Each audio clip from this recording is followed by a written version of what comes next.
सड़क के किनारे सो रहे इन युवाओं को देखकर मुझे एक फ़िल्म याद आती है। मुझे मेरा घर चलाना है, इसलिए मैं सरकार नहीं चला सकता, इसलिए मैं देश नहीं चला सकता और मैंने सरकारें चुनी।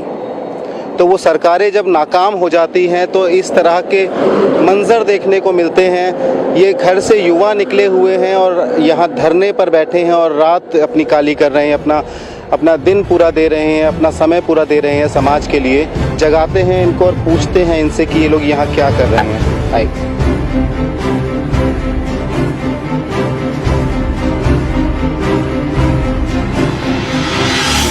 इन लोगों को सोते हुए जगाया है हमने। यहाँ सो रहे थे, पूरे दिन के थके हुए थे, धरना दिया है इन लोगों ने पूरे दिन। सुब्रजीत जी, आप चाहते क्या हैं? मतलब अपनी टीम को लेके, इतने लोगों को लेके आपने पूरे दिन धरना किया, रात में भी यहीं रुके हुए हैं। संगम विहार में काम तो हो रहा है, आप संगम विहार के काम के लिए लड़ाई लड़ रहे हैं, काम हो रहा है। काम तो इसी प्रकार से हुआ करते हैं कि अलग से क्या चाहते हैं आप? सीधी सी मांग है कि संगम विहार के प्रत्येक घर को उनका अधिकार दिया जाए, पानी दिया जाए। अगर आप संगम विहार में कार्य की बात करें तो मैं आपको बता दूं, यहाँ पे कार्य क्या आपको दिख रहा है मुझे नहीं पता, लेकिन मेरे हिसाब से कुछ भी कार्य नहीं हो रहा है। बहुत ही विकट स्थिति में है हमारा संगम विहार। एक सरकारी स्कूल नहीं है, एक अस्पताल नहीं है, सड़क चलने को सड़क नहीं है, सीवर का काम चल रहा है तो ऐसा खुदाई किया है कि पिछले 8 महीने से पूरा सड़क पे उनका मलबा डला हुआ है। तो अगर ये कार्य है तो मैं इनके कार्य को समझ नहीं पा रहा हूँ। हमारी मांग क्लियर है कि हमें संगम विहार के लोगों के लिए अस्थायी कनेक्शन चाहिए, परमानेंट इलाज चाहिए, शॉर्ट टर्म इलाज नहीं चाहिए। क्षेत्र में उनका भ्रमण मुश्किल है, वो खुलेआम घूमते नहीं है क्षेत्र में। नहीं, उनका कहना है कि जब उन्होंने शुरू किया था तब बहुत कम मात्रा में संगम विहार में पानी मिला करता था सोनिया विहार का। आज 85% पानी सोनिया विहार के लोगों के घरों में मिल रहा है। इसको कितना सही मानते हैं आप? देखिए, इनके गुर्गे बोरवेल चलाने लग गए तो समस्या बढ़ गई है, घटी नहीं है। ये शायद जो भी खबर दे रहे हैं वो गुमराह करने का काम कर रहे हैं। आप वहाँ की जनता से पूछेंगे, यहाँ पे ये लोग जो भाई लोग बैठे हुए सभी संगम विहार के हैं, कोई बाहरी नहीं है। आप इनके ब्लॉक्स पूछिए, क्या इनके ब्लॉक में पानी आता है? हम आपके सामने आए। आप अगर ये बात रख रहे हैं तो आप मेरे साथ किसी दिन, मैं चैलेंज करता हूँ दिनेश मोहनिया को, अगर हिम्मत है तो एक ब्लॉक आप हमें मेरे साथ विजिट कीजिए और कहिए कि यहाँ पे आपने काम किया, यहाँ पे पानी आ रहा है। आप सिर्फ पानी की बात कर रहे हैं, मैं सड़क की भी बात कर रहा हूँ, मैं नाली की भी बात कर रहा हूँ। जो कंक्रीट के नाले अब यहाँ बन रहे हैं, ऐसे नाले अब तक पीछे किसी विधायक ने बनवाए नहीं। अगर ये बनवा रहे हैं तो क्या आपको समर्थन नहीं करना चाहिए इनका?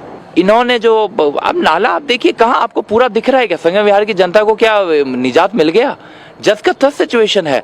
उन्होंने उल्टा परेशान कर रखा है इन लोगों को। पीडब्ल्यूडी को कॉन्ट्रैक्ट मिलता है, कॉन्ट्रैक्ट ये कॉन्ट्रैक्टर को मिलता है कि आप जब नाला करेंगे, खुदाई करेंगे तो मिट्टी को आप जो आपका मलबा निकल रहा है उसका तुरंत फेंकेंगे। उसके लिए इनको लेबर का चार्ज मिलता है, ट्रक का चार्ज मिलता है, जेसीबी जो मशीन लोड करती है उसका चार्ज मिलता है। वो कहाँ चार्जेस है? पिछले 8 महीने से मैं यहाँ पे 6 महीने 8 महीने से देख रहा हूँ, पड़ा हुआ है। मैंने कंप्लेंट फाइल की है इनके अगेंस्ट, पुलिस में कंप्लेंट फाइल की है इनके कॉन्ट्रैक्टर और एमएलए के ऊपर। इनकी मिली भगत है, ये लोग पैसे की चोरी कर रहे हैं। मात्र 3.5 किलोमीटर का दायरा है जिसमें सड़क बननी थी। आज जहां भारत सरकार 30 किलोमीटर सड़क रोज बनाती है, तो यहाँ पर केजरीवाल सरकार 3.5 किलोमीटर की सड़क बनाने में 5 साल लगा दिए हैं। और मुझे लगता है कि 5 साल का जब स्ट्रेच पूरा हो जाएगा तो भी ये 500 मीटर सड़क बना पाएंगे और कहेंगे कि हमें एक बार और मौका दो, हम फिर आगे की सड़क बनाएंगे। जो विकास कार्य विधायक जी गिनवाते हैं अपनी पोस्टों के माध्यम से, अपने टीम के माध्यम से, जगह जगह बैनर लगे होते हैं, सब लगे होते हैं कि ये सारे काम हम लोग कर रहे हैं, आप लोग खुश क्यों नहीं हैं उस काम से? क्या चाहते हैं ऐसा नया?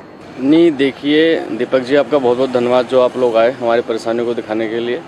4.5 साल हो गए इनको विधायक बने हुए दीपक जी। ये काम इन्होंने अभी क्यों चालू करवाया? जबकि विधायक बने थे तो हालात उस समय खराब थे।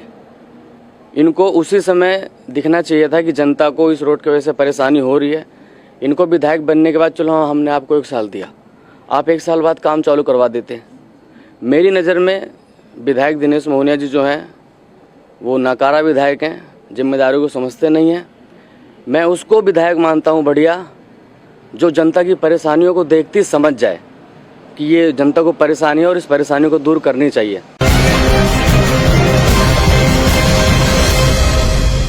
पानी चालू क्यों नहीं होने दे रहे? पानी चालू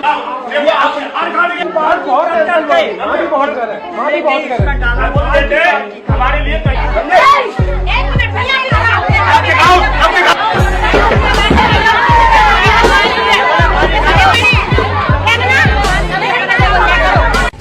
करोड़ों रुपए का पानी वहाँ से चोरी हो रहा है, टैंकरों में बेचा जा रहा है विधायक और निगम पार्षद के संरक्षण में। ये चल चल के सब लोग हारते लेट्सों पे। इस गाड़ी को फोड़ दो। हम लोगों को चाहिए पानी, या तो टैंकर दिया जाए अन्यथा बोर सही कराया जाए। और इतने दिन से परेशान कर रहे हैं, 15 दिन से बोर क्यों नहीं बन रहा है? ताला लगाए पड़ो, आम पब्लिक के घर पानी नहीं है, क्यों नहीं है? जिस पे चाबी होती है वो अपना पानी भरते हैं, बाकी प्रजा दुखी है। सोनिया बिहार का पानी है हमारा 19 नंबर पर भरा जाता है और वही पानी आता है टैंकर भर के और वही हम सब लोग को बेचा जाता है। इतनी गर्मी में दुनिया पानी पिला रही, पैव लगा रही है ना, और ये लोग बोर का बंद करके बैठे हैं। उन्होंने हमें इतनी गंदी गंदी गालियाँ दी माँ बहन की, जिसके कोई हम रिपीट नहीं कर सकते। हम आपको ये मैं के ब्लॉक के फर्स्ट 18A में रहता हूँ, नागिया फार्म जो कि मेरा एड्रेस है। आप पूरे ब्लॉक के अंदर आइए, कभी भी विजिट कर सकते हैं। मैं दिनेश मोहनिया के साथ विजिट कर सकता हूँ और मैं उनको दिखा सकता हूँ कि आप एक घर दिखाइए जहाँ पर उन्होंने सोनिया विहार का पानी पहुँचाया। आज की डेट में मेरी मम्मी, मैं जब सुबह ऑफिस के लिए निकलता हूँ, मेरे दोनों भाई स्कूल जाते हैं, मेरे पापा ऑफिस जाते हैं, उस टाइम पे मेरी मम्मी को बुधवार को सिर्फ हफ्ते में एक टैंकर प्रोवाइड होता है, जिसके लिए मेरी मम्मी को सुबह 2 घंटे पहले उठ के वहाँ पर ड्राम लगाना पड़ता है। उसके बाद हम सारे लोग तो ऑफिस में जाते हैं, उसके बाद मेरी मम्मी अकेले उस ड्राम का पानी कन्वर्ट करके बाल्टियों में फिर घर पे लेके आती हैं। तो मुझे नहीं लगता कि इस तरीके की चीज़ें मुझे दोबारा फेस करनी चाहिए, तो बिल्कुल नकारता हूँ। और इवन मतलब कि जो एमएलए का मैंने फेस नहीं देखा आज तक 4.5 सालों में, वो एमएलए किस तरीके का एमएलए हो सकता है, आप खुद ही गैस कर सकते हैं। तो जिनके पास नहीं पहुंचा है उनके लिए तो 100% है कि उन्हें पानी नहीं मिला है, बेशक 85% और कितनी भी आंकड़े जारी हो जाए उस तरफ से, लेकिन जिनके लिए नहीं पहुंचा है, जिसे एक भी घर में नहीं पहुंचा है, उसके लिए तो 100% पानी उनके पास नहीं पहुंचा है। बहुत बहुत शुक्रिया। आगे आप लोग का क्या प्लान है इस धरने का? आज ये दूसरा दिन आपका शुरू हो गया है, आज रविवार का, क्या प्लान है आगे? आज भी हम धरने पे बैठे रहेंगे, डटे रहेंगे और उम्मीद ये है कि विधायक इसे राजनीति से ऊपर उठें और जनता की जो समस्या है उसे जल्द से जल्द पूरा करें। हम इन्हें 1 हफ्ते का मोहलत दे रहे हैं। 1 हफ्ते के अंदर, क्योंकि हमारा दूसरा अनशन है, इससे पहले हम मुख्यमंत्री के घर के आवास के ठीक बाहर हमने धरना दिया था 7 दिनों तक। अब अगर ये नहीं माने तो हम सिर्फ फिर 2 तरीका, एक तो हम केजरीवाल स्टाइल अपनाएंगे, जैसे केजरीवाल एलजी के घर जा कर के धरना देते हैं, तो अब हम केजरीवाल के घर के अंदर जाके हम भी धरना देंगे, तो शायद उनको समझ में आएगी। दूसरी बात कि हम कानून का दरवाज़ा खटखटाएंगे, कोर्ट जाएंगे, उसके लिए हमारी पूरी डॉक्यूमेंटेशन रेडी है। हाँ, लेकिन ये है कि फिर हम सबका उम्मीद ऐसी घटिया सरकार से उठ जाएगा, क्योंकि कानून तभी, कोर्ट का रास्ता तभी देखा जाता है जब हमें सरकार से उम्मीदें नहीं रहे, और हम कोर्ट जाएंगे तो शायद हो सकता है it will be time taking, थोड़ा समय लगेगा, लेकिन सरकार अगर चाह लेगी तो जल्द से जल्द 1 हफ्ते के अंदर इनकी समस्या का समाधान कर सकती है। इनके साथ पक्षपात हो रहा है, जो आप सभी को पता है। पास में ग्रेटर कैलाश है, कालका जी है, यहाँ लोग पर्याप्त पानी मिल रहा है, लोग अपनी गाड़ियों को दिन में 2 बार साफ करते हैं, कुत्तों को नहलाते हैं, सबके स्थायी कनेक्शन है। लेकिन यहाँ बेचारा एक गरीब आदमी जहाँ रहता है, 10-12 हज़ार कमाने वाला है, उसको अपने बच्चे को पिलाने के लिए पानी नहीं है। ये तो अनदेखी है ना।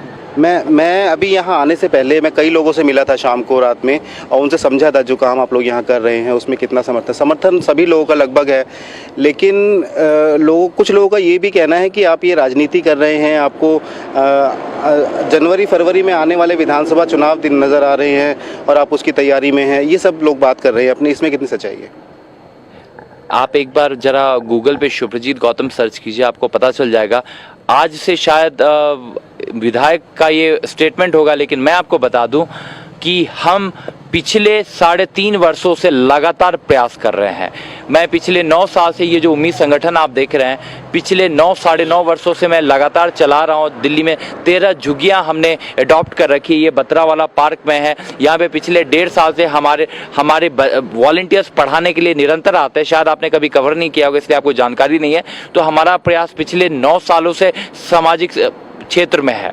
तो जिनको नहीं पता है वो सिर्फ शुभ्रजीत गौतम टाइप करके सर्च कर ले, उनको सच्चाई दिख जाएगी। और जहाँ तक रही राजनीति की बात, अगर उनको लगता है कि ये राजनीति है तो आपको समझ सकते हैं कि हर एक, कितने नेता यहाँ पे हैं अभी मौजूद, हर कोई एसी में चैन, आप देख पा रहे हो कि हालत ये, इस लड़के को देखिए चोट लगा हुआ है, हमारे साथ बैठा हुआ है। दिन में काफ़ी लोग आते हैं, शाम को उतनी सोने की व्यवस्था नहीं है, पंखा हम नहीं कर सकते क्योंकि शायद उतने फंड्स नहीं है, हम उतना खर्च नहीं कर सकते। यही हम लोग आपस में इकट्ठा करके हम लोग किसी तरीके से गद्दा का अरेंजमेंट किया है और हम सब लोग इस पर सो रहे हैं। जनता बहुत है जो आने को तैयार है, लेकिन उनके लिए उतना मैनेजमेंट नहीं हो पाएगा, तो यही कारण है। अदरवाइज राजनीति जिनको कहना है तो वो तो बहाना बनाएंगे, वो आंसर का उनके पास आंसर नहीं है, जवाब नहीं है, तो यही कहेंगे कि राजनीति हो रही है। राजनीति क्या है पता नहीं, वो डेफिनेशन डिफाइन करे मुझे। समाज क्या, जनता के लिए लड़ना राजनीति है तो ठीक है, मैं राजनीति कर रहा हूँ, कोई प्रॉब्लम नहीं है। जनता के हक के लिए लड़ रहा हूँ, कोई गलत तो नहीं कर रहा। जनता के हक के लिए आज से नहीं, पिछले 3.5 वर्षों से लड़ रहा हूँ और लगातार लड़ रहा हूँ। इससे पहले हमने यहाँ पे करीबन 1500 लोग लेके और वॉक फॉर वाटर किया था संगम विहार में ही। इसके केजरीवाल के, मैं पिछले अक्टूबर महीने में 2018 में केजरीवाल के घर के बाहर बैठा। केजरीवाल से अब तक 3 बार मिल चुका हूँ, छोटे बड़े मिला के कुल 37 कार्यक्रम कर चुका हूँ संगम विहार के पानी के लिए। आप गूगल पे #संगम विहार टाइप कीजिए, हमारा एफर्ट आपको दे। एक स्पेशल वेबसाइट हमने बनाया www.savesanghamvihar.com। क्यों बनाया है हमने? क्या ये सिर्फ पॉलिटिकल आपको इसका फायदा दिख, और अगर दिख रहा है तो भी मैं, अगर आपको लगता है कि समाज के लिए, अगर जनता के हक के लिए अगर हम राजनीति करें तो fine, I am doing politics, there is nothing wrong in it. इन लोगों से बात करके मुझे एक शायर की 2 लाइन याद आती है कि कहाँ तो चिराग जला था पूरे शहर के लिए, कहाँ महसर नहीं है हर दर के लिए। सो ये जो पूरी दिल्ली को पानी देने की बात हुई थी, पूरी दिल्ली को सोनिया विहार के पानी से जोड़ देने, पूरी दिल्ली के हर घर को सोनिया विहार के पानी से जोड़ देने की बात हुई थी, और एक संगम विहार, एक विधानसभा को संभाल नहीं पाई है सरकार, और युवाओं को निकल के रात को अगर इस तरह के धरने देने पड़े, अपना घर छोड़ना पड़े, अपने परिवार को छोड़ के यहाँ रात को अगर धरने पर बैठना पड़े, तो ये एक नाकामयाबी है सरकार के लिए। एक सवालिया चिन्ह लगता है सरकार की उन योजनाओं पर, उन दावों पर, उन जो वो अपने आंकड़े पेश करती हैं कि हमने ये किया, हमने वो किया, तो उन सारी चीज़ों पर एक सवालिया निशान होता है कि ये लोग अगर यहाँ बैठे हैं तो समस्या कहीं ना कहीं होगी। हर व्यक्ति विपक्ष का आदमी नहीं हो सकता। केवल सरकार ये कहे कि ये उस पार्टी के हैं, ये फलाना पार्टी के हैं, और इससे अपना पल्ला झाड़ ले, ये काफ़ी नहीं हो सकता। बहरहाल आप देख रहे थे सामाजिक संवाद, कैमरामैन आकाश जैन के साथ मैं दीपक ब्रिजलाल। नमस्कार।